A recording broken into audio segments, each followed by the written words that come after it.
Ni kecil je. Tapi bila korang lepas, saiz besar tau. Yang ni jaring ikan yang korang boleh bawa pergi mancing. Kalau korang bawa mancing pakai bot, tinggal lepaskan je macam ni. Selam terus dalam air. Bahagian sini, bahagian bawah dia akan terus selam. Bahagian atas ni dia akan timbul sebab dia ada 3 pelampung merah. Sebelum ni saya mancing, saya pakai jut yang jenis kecut. Jadi bila letak ikan, letak udang, dia cepat mati. Saya cari alternatif lain. Saya jumpa yang jenis besar luas macam ni. Bila korang letak ikan, letak udang, dia lebih bebas untuk gerak.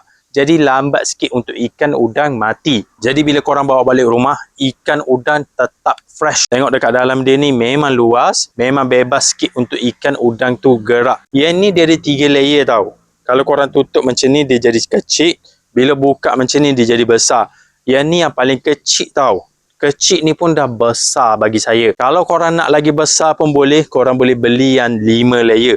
Sampai bawah sini guys. Kalau korang terus selam dalam air, terus sampai ke dasar. Kalau yang 3 layer ni dah ngam untuk beginner. Yang ni pun dah cukup besar.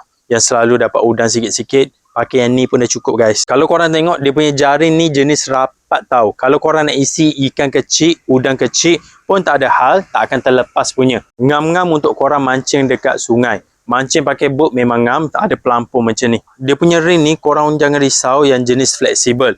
Boleh pusing-pusing je macam ni.